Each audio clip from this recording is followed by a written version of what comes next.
millions de personnes dans le monde désirent entreprendre. D'ailleurs, environ 680 millions de personnes sur la planète évoluent dans l'entrepreneuriat. Et 6,2% de personnes pensent d'ailleurs que l'entrepreneuriat est le meilleur choix de carrière. Malheureusement, depuis 2022, cette tendance a baissé. Plusieurs entreprises ont fermé leurs portes, faisant de ce secteur de l'entrepreneuriat un secteur qui fait peur. Alors, quelles sont les causes de ces fermetures et de ces échecs? L'entrepreneuriat est-il une vocation? C'est à cette question que nous répondons dans cette émission d'aujourd'hui. Mesdames et messieurs, bonjour et bienvenue dans votre émission Un regard sur la Bible. Et qu'un regard sur la Bible commence tout de suite.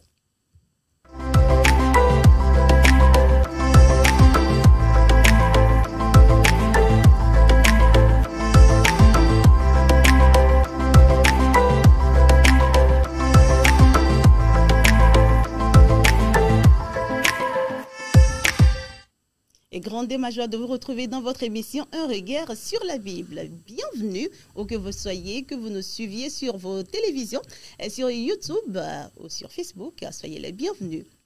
Aujourd'hui, nous parlons de l'entrepreneuriat. Et la question que nous nous posons est la suivante. L'entrepreneuriat est-il une vocation? C'est cette thématique qui retient notre attention dans cette émission d'aujourd'hui. Mes invités sont là, permettez que je vous les présente. Mon premier invité se nomme Luc Koudakpo. Luc, bonjour. Bonjour, madame. Comment est-ce que vous allez? Je me porte bien. Et l'entrepreneuriat? L'entrepreneuriat va bien? Ah, on remercie Dieu, on ne se plaint pas. D'accord. Alors, je précise que vous êtes le responsable de la société Saviel. Saviel qui signifie Société Avicole Agroalimentaire. Bien sûr. Et dans votre société, qu'est-ce que vous faites concrètement? Si nous faisons des poulets locaux, Okay. nous faisons des poulets locaux. Plus, ce sont des poulets africains, des poulets bicyclettes, les poulets de la basse-cour. Les poulets bicyclettes, ils sont comment? Merci de répondre à notre invitation. Alors, mon second invité se nomme Edem Zozo. Edem, bonjour. Bonjour. Comment est-ce que vous allez? Je vais super bien. Bienvenue sur le plateau d'Un regard sur la Bible. Merci. Vous êtes entrepreneur et président fondateur de la coopérative Togo Viande. Également, vous êtes spécialisé en gestion, marketing et entrepreneur. C'est ça? Oui. Merci beaucoup. Vous Merci. avez plusieurs casquettes, mais on fait économie des autres. Merci de répondre à notre invitation. Et je précise que tous les deux, vous êtes des entrepreneurs locaux et vous évoluez dans la production des poulets bio. Oui. Et vous, c'est la production des viandes. Oui, la production des viandes. Des produits carnés locaux aussi. Super. Alors, aujourd'hui, la question qui nous intéresse, c'est de savoir si l'entrepreneuriat, c'est une vocation. Alors, Edem, dites-moi, à quel moment est-ce que vous aviez su que vous devriez évoluer dans l'entrepreneuriat? D'accord. Je vais commencer. D'abord, merci pour l'invitation. Je vous en prie. Et je vais commencer par, disons, la petite enfance. Moi, j'ai eu des parents qui sont des commerçants, qui nous ont inculqué cette valeur de travail pour soi. Mais en grandissant, on a préféré travailler pour d'autres personnes d'abord. Et moi, j'ai eu cette chance de travailler dans les ONG. Et j'ai eu à faire beaucoup de villages ici au pays. Et dans les villages, j'ai eu à remarquer que nos populations, surtout les éleveurs, peinent à trouver des marchés pour pouvoir écouler ce qu'ils élèvent. Okay. Alors j'ai dit, là, je crois qu'il y a un sérieux problème dans le secteur. Mais quand je suis revenu à Lomé, le vieux me disait, je ne vois pas que je perds du temps en travaillant pour d'autres personnes. Et j'ai dit, il a raison, parce que lui-même, chaque temps, il a son temps, il arrive à gérer son propre temps et à faire ses activités. Et il est arrivé à subvenir aux besoins de nous qui sommes ses enfants. De la famille, en fait. Très facilement. Alors que nous qui sommes des salariés, même à la fin du mois, on commence déjà par peiner pour pouvoir joindre les deux bouts. C'est ça. Ce qui veut dire que les dépenses dépassent déjà le salaire qui arrive. Voilà. Alors, arrivé un moment, j'ai dit non, il faut que je commence quelque chose. C'est là où l'idée Togo Viande a commencé petit à petit par le nom que j'appelais. Togo Viande s'appelait au début Midounou. Alors, c'était là, ça a démarré petit à petit jusqu'à arriver là où on est aujourd'hui. Et ça fait combien d'années déjà? Déjà, les activités ont démarré depuis 2018 ou 2018. Disons, ça fait presque 6-7 ans d'activité en entrepreneuriat. Félicitations. Merci. Alors, mon cher ami Luc, et vous, comment ça s'est passé? Comment est-ce que vous aviez su que vous devriez évoluer dans l'entrepreneuriat? Merci beaucoup, madame. Merci pour l'invitation. Et bien avant Savial, dans ma petite enfance, j'aimais beaucoup l'agriculture et l'élevage. Ok. Déjà, dès bas âge, papa avait un champ à Kpalimé, bien après dans les contrées de Kpalimé à Zaou. Et on avait un champ. Et chaque week-end, on était dans le champ. Ah ben. Chaque week-end. Ok. Donc ça m'a donné goût à faire quelque chose, vendre à l'immédiat. Et gagner de l'argent. Voilà. Ah, J'ai pris ce goût-là depuis la petite enfance. Et donc, c'est le contraire de ces enfants-là qui pensent très jeunes. Je vais devenir médecin, je vais devenir journaliste. Ben, pour vous, c'est tout différent. Et l'inspiration vous est venue aussi des parents. Des parents qui ont su créer un cadre pour nous permettre de faire quelque chose, de ne pas uniquement s'apitoyer sur école, mais arriver à concilier école et passion. Ah, super. Oui, école et passion. Donc, ce qui fait que depuis 2013, on a commencé à élever les poules. Ok. Depuis 2013. 2013. On a été dans l'informel 2013-2014. On a formalisé notre société en 2015. Donc, je dirais que depuis 2015, nous sommes, notre ferme est à Boumé, à Péimé. Et nous avons le siège à Lomé. Le siège nous permet d'écouler nos marchandises, mais la production proprement dite se fait à Kboumé, à Péimé. À Kboumé. Donc, ça fait banalement 10 ans. Hein? Oui, dans le formel, 10 ans. D'accord. Dans l'informel, 13 ans. 13 ans. Félicitations. Merci. Et comment vont les parents? Ah non, les parents se portent à merveille. Dieu merci, tous sont en bonne santé. Et non, surtout qu'ils mangent bio. Je pense que la santé sera au rendez-vous là-bas. Merci beaucoup. Alors, Eden, dites-moi, à quel moment l'entrepreneuriat intervient-il dans l'économie d'un pays? D'accord. L'entrepreneuriat intervient au moment où les décideurs des pays prennent conscience que pour pouvoir développer le pays et aussi avoir aussi leur propre part, met les moyens pour que les jeunes ou ceux qui ont cette vision ou ce courage et qui ont le goût du risque disons, d'aller vers ce qu'on appelle l'entrepreneuriat, un secteur vraiment dont on ne sait pas le début, on ne sait pas la fin. Alors, et ils essaient de les pousser, de les accompagner par tous les moyens à pouvoir y arriver.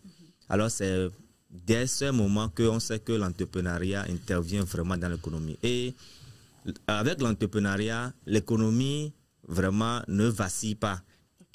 L'économie ne vacille pas parce que chaque temps, les entrepreneurs pensent, réfléchissent, innovent pour que les produits qu'ils mettent sur le marché soient des produits vraiment concurrentiels pour pouvoir attaquer les produits qu'on importe dans le pays. Les produits importés. Parce que si les dirigeants arrivent à accompagner ces personnes, les produits sont à des prix très moins parce qu'ils arrivent à produire à une très grande échelle. Très grande échelle, ce qui permet à ce que les prix des produits soient accessibles à nos populations locales. Et franchement, ils ne vont plus aller vers d'autres produits, mais ils vont se concentrer sur nos produits locaux et les consommer pour permettre aux entreprises, d'abord, de pouvoir vivre, de créer de l'emploi et tertio, d'arriver à payer les différentes taxes qui nous incombent. Alors, c'est ce que je pourrais dire par rapport à cette question. Et là, c'est l'intervention en fait, de l'État, le moment où l'État intervient, où le pays intervient pour accompagner ces entrepreneurs. C'est à ce moment justement que l'entrepreneuriat intervient dans l'économie du pays. Merci beaucoup. À vous, Luc. Effectivement, l'entrepreneuriat, c'est l'élément vital de la croissance économique d'un pays. Et pourquoi vous le dites comme ça? Avec l'entrepreneuriat, bon, tout d'abord, l'entrepreneuriat, c'est le moteur de la croissance, comme je le disais. Quand je prends l'entrepreneuriat, les entreprises, les entrepreneurs créent des entreprises. Et ces entreprises créées créent de l'emploi sur le marché. Cette entreprise, en innovant, comme mon frère l'a dit, on arrive à satisfaire les besoins de la population. Et ce sont des choses que seul l'État, je pourrais dire même que l'État contribue seulement à 20 ou bien 25% de l'économie. à plus de 70%, c'est l'entrepreneuriat qui contribue au développement du pays. Donc, l'État à lui seul ne peut rien quant à la croissance et au développement du pays, mais l'entrepreneuriat, il peut arriver à faire avancer un pays. Est-ce que vous, dans votre cas, est-ce que l'État vous a déjà accompagné à un moment donné? Oui, oui. Vous avez eu des subventions, des aides, des quoi? Oui, je dirais que l'État nous avait accompagnés à un certain moment, pas en subvention, mais ils avaient facilité un crédit qu'on avait obtenu. Oh, d'accord. Oui, ils avaient facilité un crédit. C'était sans prêt ou avant, sans intérêt ou bien avec... Non, non, le taux d'intérêt était réduit. Oui. L'avantage, c'est qu'ils avaient amené leur garantie. Et avec non seulement la garantie, le taux d'intérêt aussi était mieux par rapport à ce qu'on proposait les banques directement. Et cela avait fait beaucoup plus avancer les choses qu'avant? Oui, oui, oui, oui. Avec l'État, on a pu faire un pas un peu plus élevé parce qu'à nous seuls, on ne pouvait pas aller à ce plafond. Mais avec la garantie que l'État nous avait apportée, on a pu faire ce prêt sans Est-ce que c'est souci. toujours disponible, et cet accompagnement aujourd'hui? Non, non, non. Ça fait non, déjà non, combien non, de non. temps pour vous? 5 ans? 5 ans, oui, Déjà. 5 ans, oui, 5 ans.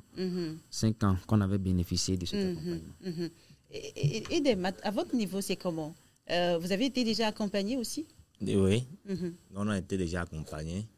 Et déjà, nous, on a eu été accompagnés par des structures qui n'étaient pas des structures du Togo, étatiques, donc pas du Togo. Pas du Togo. Hein? Oui, exemple, on a été accompagnés par la Fondation Tonolo Melo, qu'on remercie énormément, qui sont tout dernièrement passés dans nos locaux. Oui. Vous avez été primés là-bas, je pense. Oui, on a été primés là-bas. Ils ont accompagné en termes de formation, en termes de subvention. Et après, il y a aussi d'autres structures, des ONG, comme l'Élevage sans frontières aussi qui nous avait accompagnés. Il y a aussi Vétérinaires sans frontières aussi qui nous a vraiment apporté pour le traitement des animaux. Pour qu'on ait des animaux de qualité. Et après aussi, l'État nous a accompagnés avec des formations, avec quelques équipements. Et surtout, ce qu'on remercie, nous ont aussi mis en relation avec l'institution financière. Parce que comme vous le savez, nous, les jeunes sociétés, avant qu'une banque ou une microfinance ne prenne même 500 000, c'est un parcours de combattant. Ah oui, hein? Un vrai parcours de combattant. Nous-mêmes, on a essayé plusieurs fois, on n'a jamais eu de crédit. Mais avec l'État, comme je le disais au début, s'ils mettent la main à la pâte, les choses vont plus vite. On a décroché un crédit auquel on ne s'entendait même pas. Et au jour d'aujourd'hui, ça nous permet, disons, ça a permis d'avoir une base de confiance entre nous et les institutions financières qui nous avaient accompagnés. Parce que l'État même nous a suivis dans le remboursement. On a bien remboursé. À la fin, la microfinance, qu'on est maintenant nous seuls, on est partis vers eux. Ils nous ont facilement accordé leur confiance. Ils nous ont reprêté encore de l'argent sans trop de protocole. Avant, on déposait des dossiers, même 2-3 mois, on ne nous regardait même pas. Mais avec cet accompagnement de l'État, on a déposé le dossier après le premier accompagnement. On a déposé ça. Enfin, ça n'a même pas fait une semaine. On nous a débloqué le crédit. Alors, l'État a vraiment son mot à dire. Et c'est le lieu aussi de dire merci à ces autorités. À ces autorités, surtout le ministère du Développement à la base et le ministère de l'Agriculture. Ils font un travail vraiment louable. Voilà. Est-ce que ces accompagnements-là sont toujours disponibles? Peut-être il y a un jeune, il y a un entrepreneur qui déjà est en train de nous suivre. Je pose la question, est-ce que ces accompagnements sont toujours disponibles? Oui, ces accompagnements sont toujours disponibles. Le problème qui se pose, c'est que nous-mêmes, les jeunes, on ne va pas l'information. C'est ce que moi je dirais. Nous n'allons pas l'information. Où se trouve l'information et comment faire pour pouvoir accéder à ça? Voilà. Aujourd'hui, nous avons chacun presque les Android que nous avons. Il y a les sites des ministères qui sont là, sur lesquels on peut y aller. Chacun publie. Et nous, les jeunes, nous devons aller sur cette page pour aller prendre l'information. Et je remercie aussi un jeune Togolais qui a mis en place Afrique Carrière, sur lesquels on publie chaque temps les informations par rapport au projet. Il faut reprendre ce que tu viens de dire. Il y a une place qu'on appelle Afrique Carrière. C'est un jeune Togolais qui l'a mis en place. Tous les projets, tous les accompagnements qui existent en Afrique, ils les mettent en ligne pour nous permettre de facilement avoir ces informations et évoluer. Alors, c'est à nous-mêmes d'aller vers l'information et avoir, disons, les bonnes informations pour pouvoir attaquer et ces opportunités qui s'ouvrent à nous. Et au jour d'aujourd'hui, l'État aussi a encore mis une agence en place qu'on appelle ADT-PME, qui est au niveau de Avedi, où on peut avoir les informations réelles par rapport aux différents projets qui sont là. Il y a l'ANPGF, il y a le FAES qui est là depuis que ça fait déjà des années que FAES est là. C'est à nous-mêmes d'aller vers l'information. L'information ne viendra jamais vers nous si on ne le cherche pas. Voilà. Et d'ailleurs, même si, voilà, vous venez de le dire, et si on ne va pas à la recherche des informations, on ne pourrait jamais l'avoir. Mais je crois que cette émission te permet déjà d'avoir beaucoup d'informations. N'est-ce pas, Luc? Oui. Après carrière, j'en entendais parler, mais... Ok, c'est déjà une opportunité que vous venez de saisir. Intéressant. Super ça. Alors, j'en viens à notre question, la question qui retient notre attention dans cette émission d'aujourd'hui. L'entrepreneuriat est-il une vocation? Parce qu'on voit que plusieurs personnes échouent. Ils démarrent très bien aujourd'hui, mais demain, vous allez les voir disparaître. Alors, quelles sont les causes de ces disparitions et de ces échecs? Mais avant d'en arriver là, qu'est-ce qu'on appelle par vocation? Je dirais une vocation, c'est une passion innée. Innée? Oui. D'accord, c'est pas acquis? Non. Ok. Je dirais d'abord que c'est une passion innée. Tu es né avec, tu aimes faire ça, tu aimes dépenser l'énergie pour le faire. Tu ne vois pas trop le temps passer en le faisant. Donc, ceci, on peut l'appeler une vocation. C'est comme si au début, quand on aimerait, qu'on côtoie une fille, et on ne voit pas le temps passer. Hein. Carrément. Ok, Edem. Et peut-être, c'est la différence que Luc vient de dire. À ton niveau, c'est comment? Ok, moi je dirais qu'une vocation, c'est une mission inspirée. Une mission inspirée. Et c'est-à-dire que c'est quelque chose que la personne fait ou c'est un travail qu'il accomplit sans même sentir de difficulté là-dedans. Il le fait avec plaisir, quoi. Et pendant que les autres se plaignent, lui dit non, c'est absolument rien. C'est rien, c'est rien. Il ne voit pas d'obstacle, en fait. Voilà. Et si je prends mon cas, moi, je vois des fois de Lomé à l'intérieur du pays, je fais juste 2 jours pour ce parcours. Je passe dans le village, discuter avec les éleveurs. Mais je suis à l'aise de dormir même en brousse. C'est ce que vous aimez, en fait. C'est mon travail, j'aime ça. Je le fais sans regret. Sans remords. Et je trouve mon plaisir là-dedans. À sillonner le village, à dormir dans la brousse, à s'asseoir par terre, manger avec les jeunes. C'est intéressant, cette histoire. C'est un peu ce truc, quoi. Si la personne n'a pas la vocation de faire de se donner lui-même à ce qu'il fait, il ne peut jamais aller. Alors, Luc, je reviens à vous. Oui. Est-ce que l'entrepreneuriat est-il une vocation? Vous l'avez, avant d'en arriver à cette question, vous nous aviez expliqué ce que c'est que la vocation. Maintenant, quelles sont les causes des échecs sans cesse qu'on assiste en fait dans ce domaine, dans ce secteur de l'entrepreneuriat? D'accord, merci pour la question. Les causes de l'échec qu'on observe le plus souvent ici, c'est que tout d'abord, quand nous parlons de l'entrepreneuriat, l'un des paramètres, c'est la vocation. Ok. L'un des paramètres, c'est la vocation. Outre la vocation, il y a certains paramètres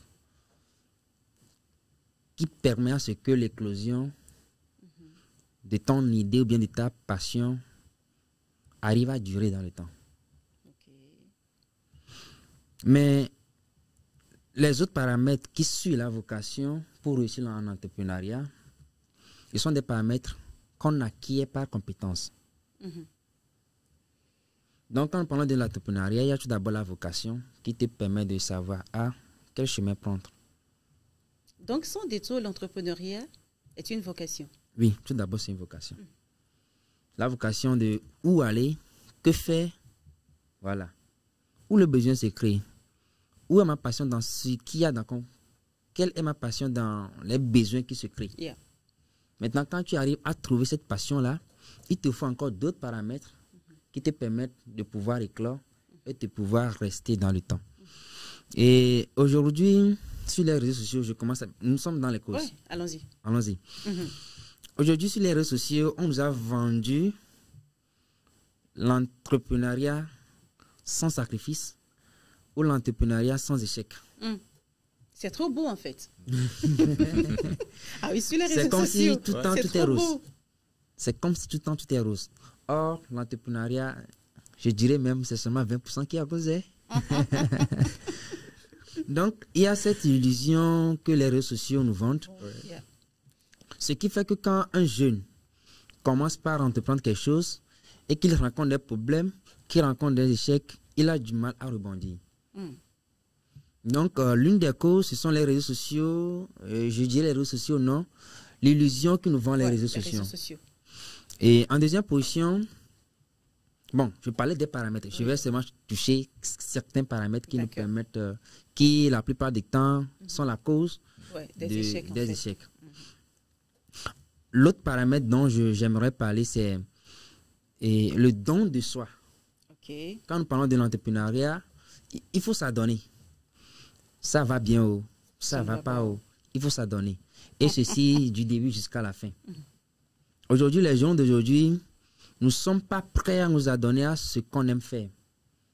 On le fait partiellement, on le fait nonchalamment et on quitte pour aller vaquer à des divertissements. Au lieu de se concentrer sur une passion, au lieu de s'adonner, que ce soit pour les formations, que ce soit pour la recherche du marché, que ce soit l'inspection du besoin, on n'a pas le temps pour sillonner tous ces paramètres. On veut vite faire, vite évoluer, vite trouver de l'argent et on se retrouve que, il n'y a que des échecs sur le chemin. Alors que quand on évolue comme ça, il y a des fissures, des brèches en fait, dans notre démarche en fait. Et qui forcément vont nous rattraper. Ça nous rattrape toujours. Maintenant, je reviens en tant que chrétien. Parce que là, c'était pour tout le monde. Yeah. nous sommes des chrétiens. Nous sommes des chrétiens. Un regard sur la Bible, c'est ça. Oui, nous sommes des chrétiens. Et l'une des causes de l'échec des jeunes, nous jeunes qui entreprennent aujourd'hui, c'est que nous ne mettons pas Dieu au centre de nos activités. Très important. Nous ne mettons pas Dieu. Quand nous prenons par exemple l'un de nos patriarches, Joseph, la Bible nous dit que Joseph, quand le roi voulait quelqu'un qui pouvait expliquer, il avait cherché d'abord la face de Dieu et après revenu à donner une réponse. Nous, aujourd'hui, quand on voit que ça, c'est notre passion, on se donne à fond, on s'y met parfois en formation et autres, et on oublie le plan spirituel. Donc, nous, chrétiens, l'une des causes, c'est que nous ne mettons pas Dieu au centre de ce que nous faisons. Et nous avons aussi la peur de l'échec. Je vais laisser... Et des fois aussi, on compte trop sur Dieu et on ne fait plus d'efforts. Oui. Voilà. Il y a aussi ça. Exemple, un étudiant qui n'apprend pas et compte sur Dieu, prie beaucoup. Et il dit qu'il va beaucoup prier. Dieu va lui révéler le Il va voir que les 180 unités crédits, là, il ne va même pas valider un seul. Ça, je leur dis d'habitude que Dieu n'est pas un magicien. C'est ça. Ce que tu apprends et tu pries, c'est ce qu'il te rappelle. Voilà. Exactement. C'est ce qu'il te rappelle. Voilà. Merci beaucoup. Aidez-moi, vous. Est-ce que l'entrepreneuriat est-il une vocation? D'accord. D'abord, je vais commencer par là où mon grand frère a terminé. Chaque entrepreneur, normalement, doit avoir quelqu'un qui l'inspire. Un mentor? Pas forcément un mentor, mais deux entrepreneurs qui ont évolué, qui ont réussi.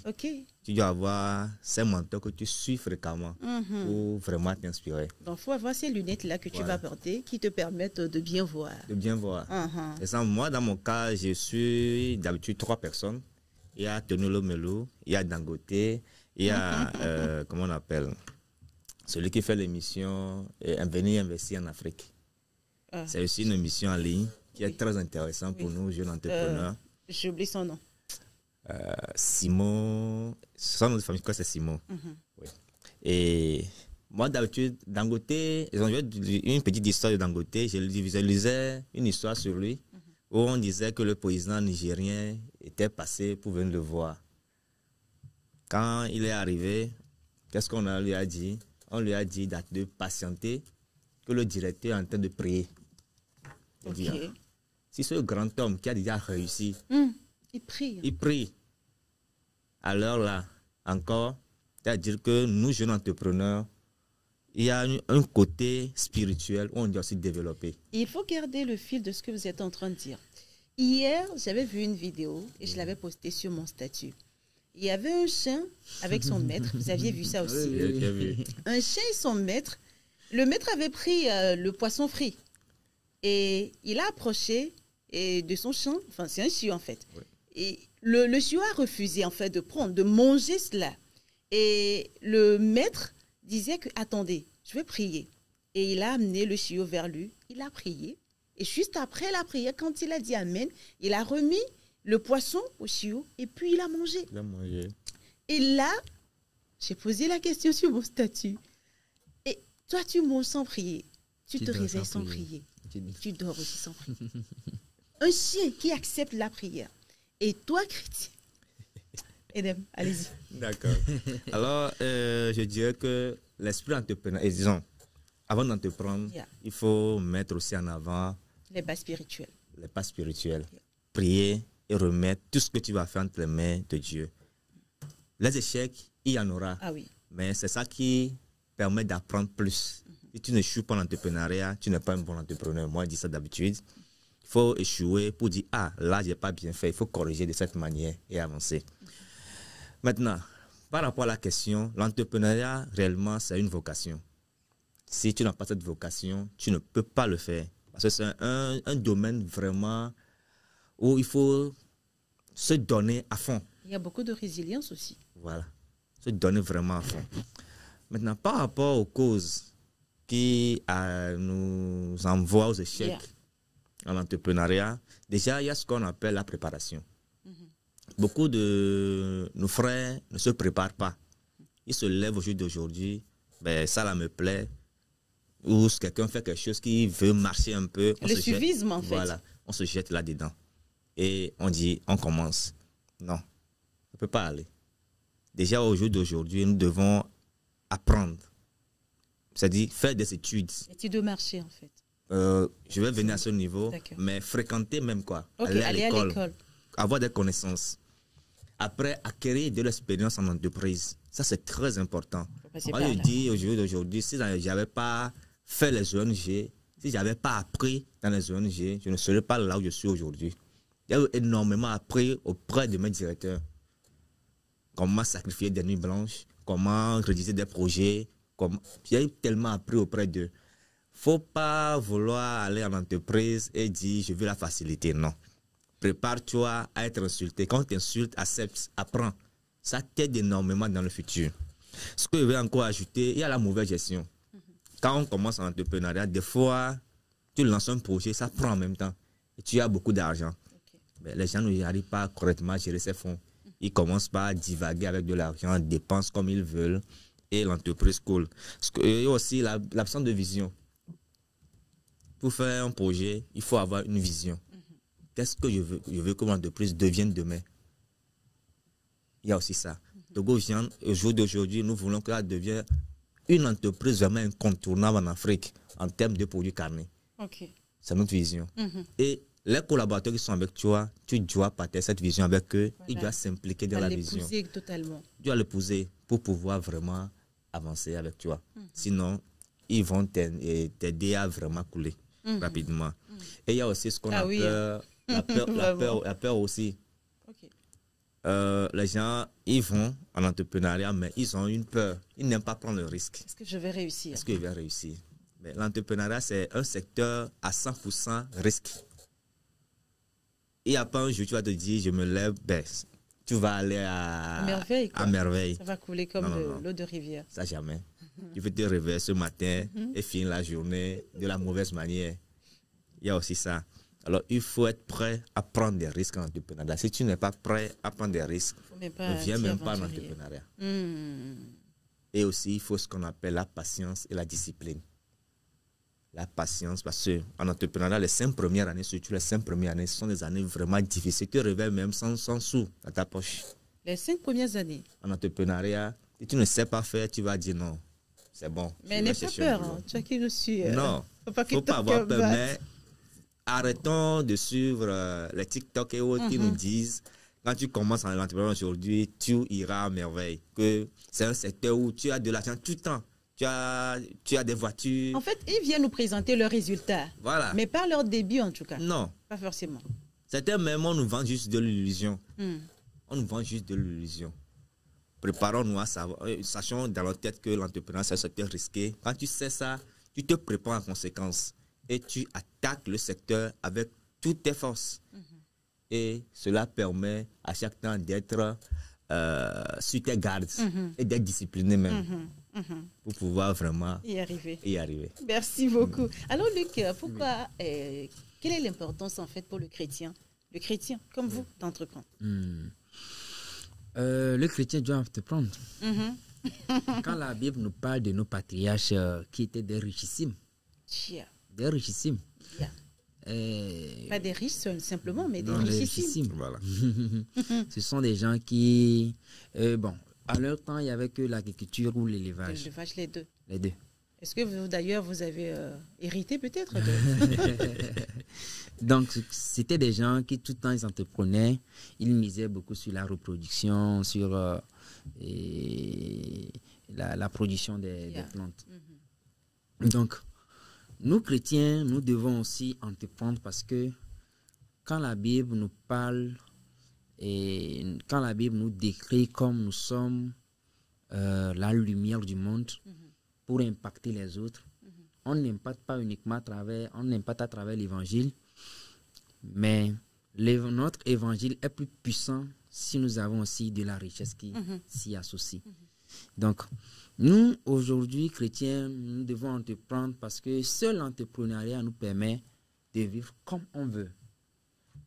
Peu de salariés arrivent à subvenir à leurs besoins durant tout le mois. Nous connaissons des salariés, quand ils prennent fin du mois, peut-être il a déjà distribué assez... Non, la réalité, c'est que les dépenses sont plus que les salaires. C'est ça, quoi. Voilà. Donc, à côté, il faut quelque chose. La Bible même nous dit, tu travailles de la journée, mais le soir, tu ne laisses pas reposer ta main. Donc, peut-être tu peux être salarié de la journée et la nuit, tu entreprends quelque chose. Donc, c'est en conciliant les deux, en fait. Les deux, travail de la journée, travail de nuit, qu'on devient des riches comme nos patriarches. Donc, nous, chrétiens, c'est une obligation. Alors, Edem, aujourd'hui, à part le secteur de l'élevage, de l'agriculture, quels sont les autres secteurs porteurs qui peuvent aider quelqu'un qui nous suit aujourd'hui? D'accord. Au jour d'aujourd'hui, les secteurs encore tellement porteurs ici au pays, ce sont le secteur de la communication digitale. OK. Et qu'est-ce qui se fait là-bas? Quelqu'un se poserait la question, c'est quoi la communication digitale? La communication digitale ou le marketing digital, c'est un secteur dans lequel on crée des contenus. Tu crées des contenus, c'est-à-dire, par rapport, par exemple, je prends Togo Viande, c'est mon secteur de prédilection.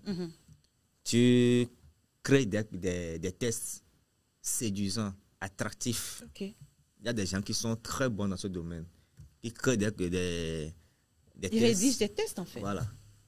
Très intéressant pour leur secteur. Des tests accrochants. Des fois, ce n'est pas de gros tests, juste 4-5 lignes et on publie sur les différentes pages des entreprises. Tu travailles sur les pages des entreprises en ligne.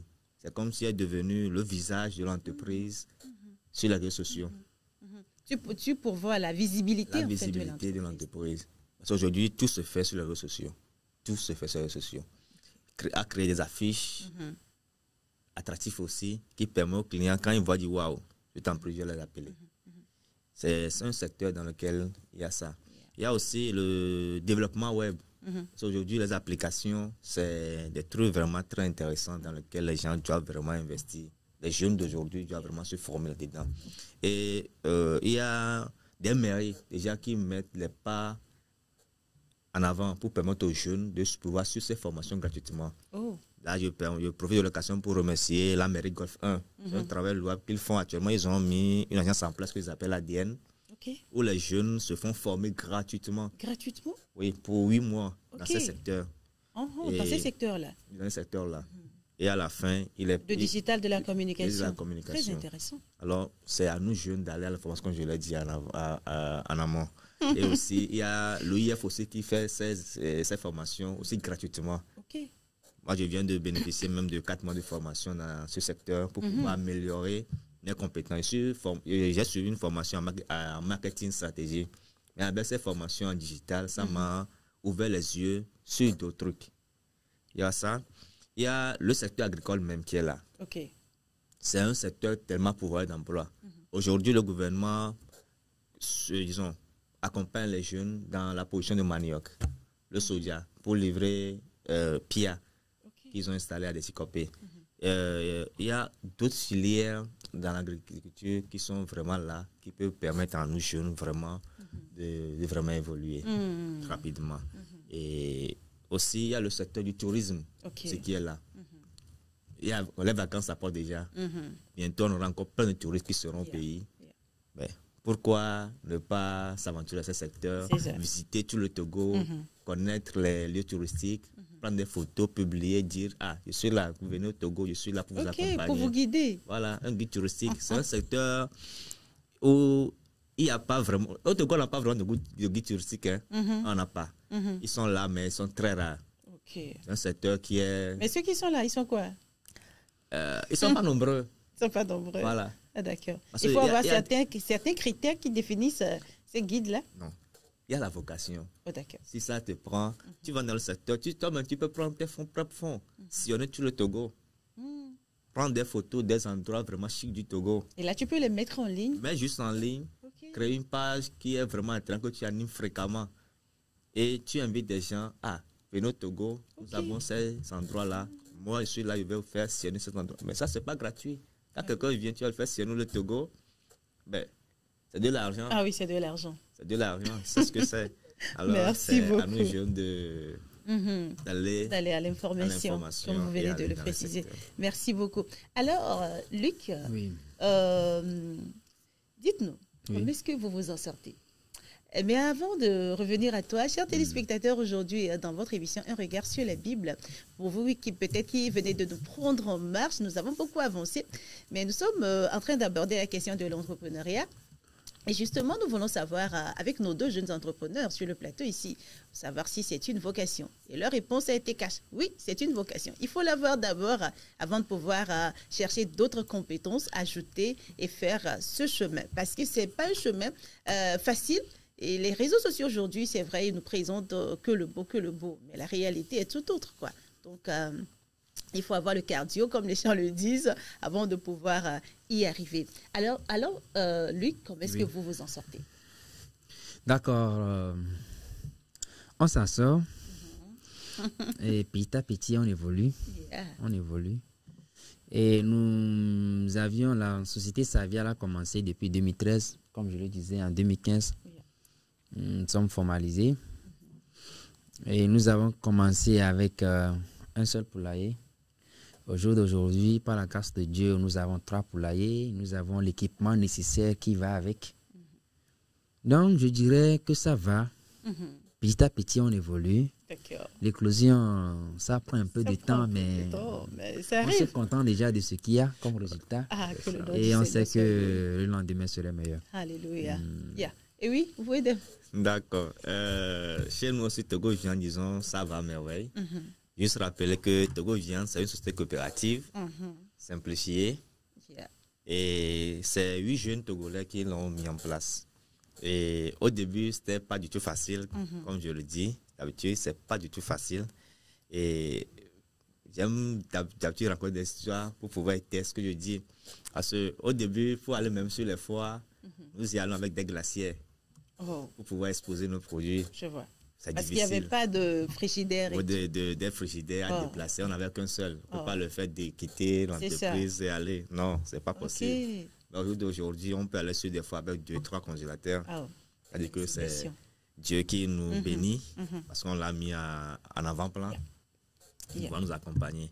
Et aussi, nous ouvrons la main à tous les 8 jeunes qui travaillent avec nous, tous les 8 jeunes que nous sommes. On arrive à communiquer correctement entre nous.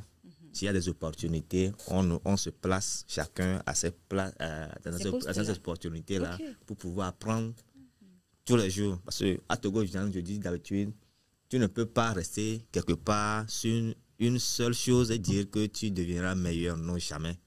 On apprend tous les jours. Tous les jours.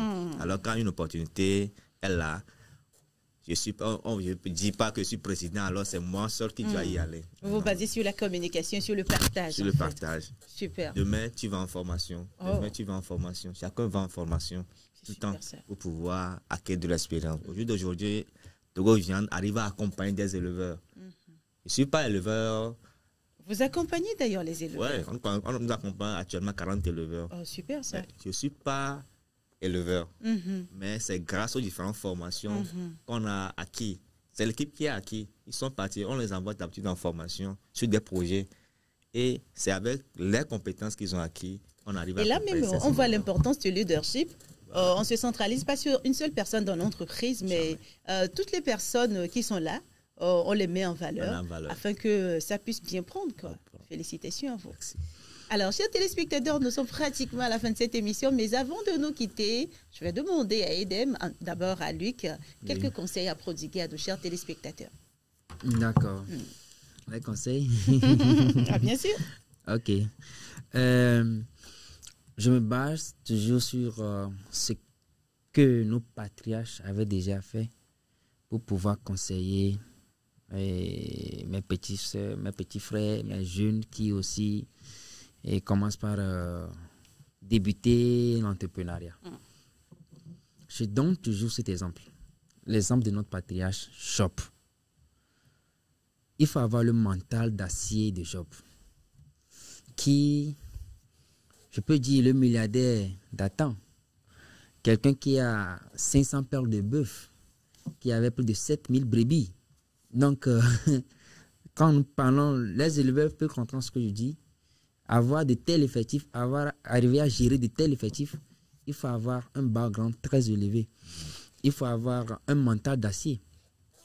Et la Bible nous dit que d'un seul coup, tous ces animaux sont décédés. Que ce soit le feu qui est venu, que ce soit les Chaldéens qui étaient passés. D'un seul coup, il a tout perdu. Mais dans ça, il n'a pas perdu espoir. Il n'a pas renié Dieu. Et voilà. Donc, il faut avoir un mental d'acier. C'est ce mental d'acier qui te permet de pouvoir supporter toutes les calamités qu'aura t'amener l'entrepreneuriat. C'est aussi ce mental d'acier qui te permettra de te relever à chaque fois que tout ira pour le mal. Merci. Donc, je demande aux jeunes d'avoir ce mental d'acier pour pouvoir rebondir à chaque fois. Super ça. Merci. Edem, D'accord. conseil. Merci. Je lirai le verset Colossiens 3, verset 23. Tout ce que vous faites, faites-le de bon cœur. Je dirais à mes frères, à mes soeurs entrepreneurs, tout ce que vous voulez faire en entrepreneuriat, faites-le comme si c'était la dernière chose que vous allez faire sur terre. Je leur recommande vivement cela. Et je vais aussi demander à la communauté chrétienne, accompagner les entrepreneurs qui sont au sein de vos églises en achetant leurs produits. Quand vous achetez leurs produits, vous les encouragez à aller de l'avant et à créer des emplois pour les jeunes des églises, pour les jeunes de la communauté chrétienne. Merci. Super ça. Merci beaucoup à vous, Edem. Et merci aussi à Luc. Et Edem, qui est le président fondateur de la coopérative Togo Viande. Et Luc Koudakpo, et qui est le responsable de la société Savial, la société avicole agroalimentaire. Oui. Alors, chers téléspectateurs, c'est avec eux aujourd'hui que nous avions élaboré sur la question de l'entrepreneuriat est-il une vocation? Et la réponse était cash, oui, l'entrepreneuriat est une vocation. Mais avant de pouvoir exceller dans l'entrepreneuriat, il faut aller bien sûr à la recherche de l'information. Et aujourd'hui, il y a des structures qui sont disponibles et qui accompagnent dans l'entrepreneuriat. On peut noter Afrique Carrière, ADT, PME, et qui se trouve au niveau d'AVJ et plein d'autres que nos invités ont eu à citer dans cette émission. Et on prie que nos églises, nos membres, accompagnent nos entrepreneurs locaux en achetant leurs produits. C'est suffisant, quand l'argent va venir, la dîme sera bien payée, les offrandes seront bien faites, les appels de fonds réussis et tout sera à merveille. Merci beaucoup de nous avoir suivis. Que le Seigneur vous garde. À la prochaine. Amen. Merci. Merci.